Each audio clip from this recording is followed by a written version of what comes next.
So hello and welcome to the Cynic's Guide to Hippie Shit. Hello. I'm here today with Jo Hutton and we are going to talk about yoga.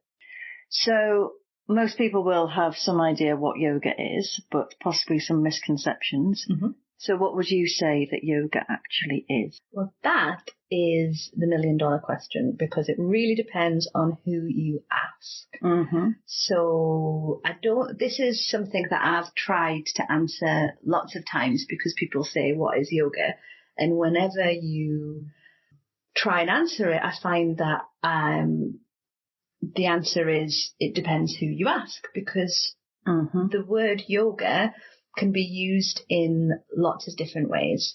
Yeah. But technically, the word yoga comes from the Sanskrit word to unite or to yoke.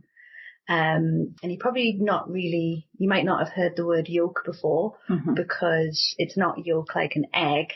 It's a yoke like a horse or an oxen, isn't it? Yeah. So and it's the thing that connects the oxen to the cart. Ah. So it means union, but it is both the actual union and the thing that creates the union. Okay. So it is a path and a goal. Okay. So in ancient scriptures and in some religions such as Hinduism and Buddhism, they might use the word yoga to mean a goal or a way of being. Okay. And it's a lot, but they also might use it as a path, whereas a path to get to that union. In modern day, obviously Hindus still use yoga in that context, and lots of other religions do too. But if you were to think about a yoga class, that's probably not the way that they're going to be using that word. They're going to be using that word as a exercise program with breathing and stretching and maybe a little relaxation at the end. I like to tell people about the background of it because I think if people are going to be practicing it, they should know what they're practicing. Yeah. Rather than just thinking they're doing one thing, but actually it's got all this other stuff behind it as well. So it's interesting, isn't it? Because you've got kind of the gyms that do the yoga classes that it does feel very much like a fitness class. Yeah. And then you've got the idea that it's a spiritual practice. Yeah. And where do you fit in that spectrum? That is an interesting question. I think that, again, I'm really annoying because I'm always going to say it depends. Well, it depends on who you ask, but I'm asking you. Yeah. So. No, I mean, it depends on what part of my life. Okay. So when I first got into yoga, so a lot of people get really annoyed about like the gym side of yoga. There's a lot of controversy about, people who are only doing the physical practice. And I think that there is obviously a lot of conversations to be had about educating those people to make sure that they're not losing the spiritual side and that is being retained in the yoga practice. But I also think you have to meet people where they are. Yeah, I agree. So if I think about my journey through yoga, my first yoga class I went to was actually at university, and it was an Iyengar yoga class, and it was taught by a wonderful woman. If you think, so it was 15 years ago, so if you think about what yoga was like 15 years ago, if people can remember, it was very like leotards, everyone wore leotards, like long unitards. And she was a woman in her 50s. She came and she taught us, it was all, she taught herself out of an Iyengar book. And then she'd gone to India and she'd come back and it was all very old school, early 2000s yoga. It was Iyengar yoga, she had no music on. She was a brilliant teacher, but I just couldn't do it. Like, I could not do it. I couldn't deal with the fact that there was no, like, I was 19. I'd gone to drama school.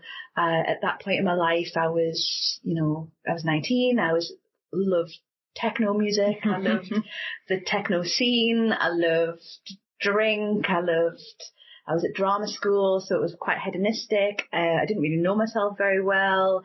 I wasn't in a particularly good place mentally, though I probably wouldn't have known that at the time because I didn't have the self-awareness. I wasn't connected with my body at all.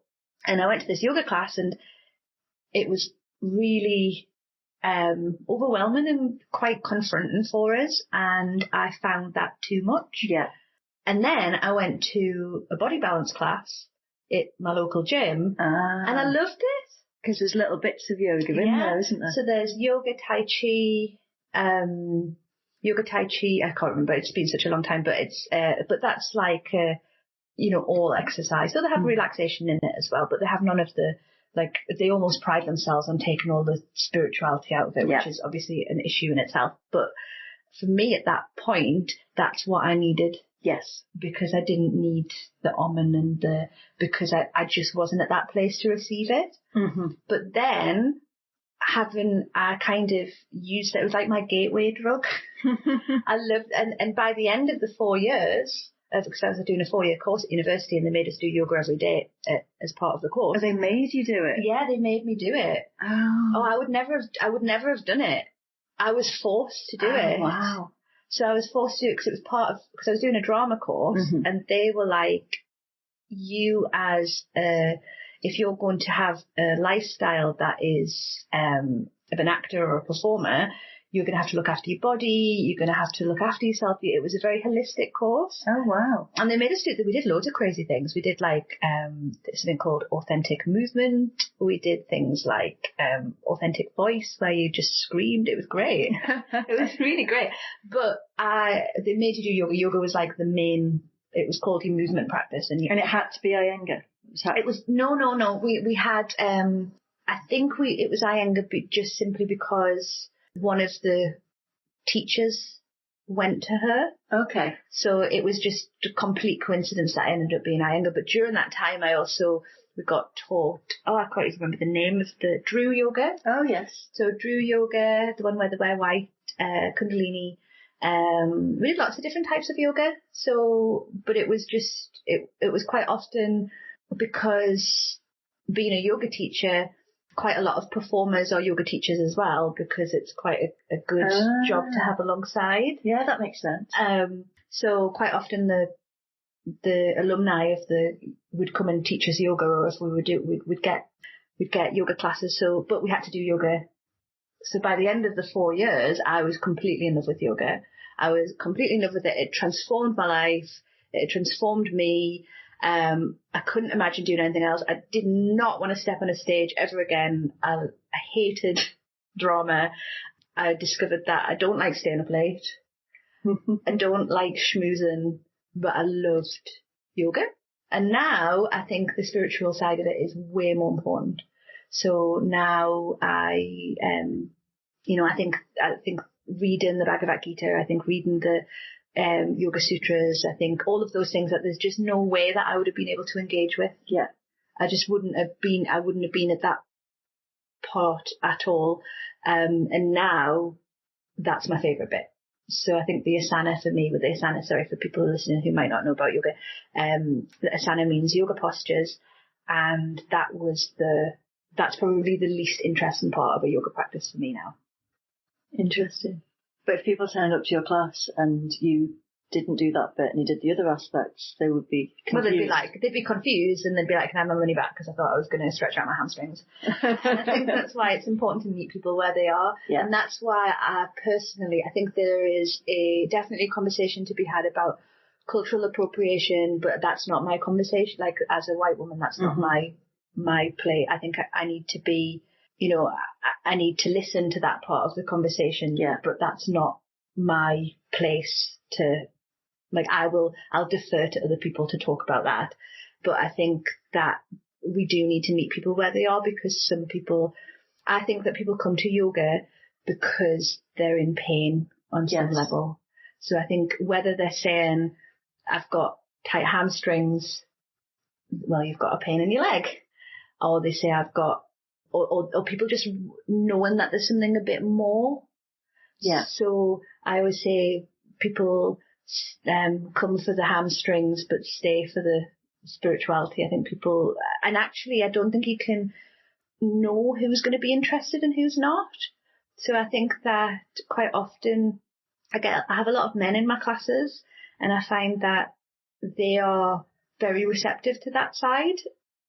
And I think sometimes the people, like when I've worked in gyms, so I have taught in gyms, and if you as a teacher are upfront and honest about that side, people are interested. People want it. I think there's a lot of people who are really lacking something. Yes. Or there's something that they want more in life, but they don't know quite what it is. We're looking for something, but we don't know what we're looking for. Exactly. It's like there's just an itch that people don't really know what it is.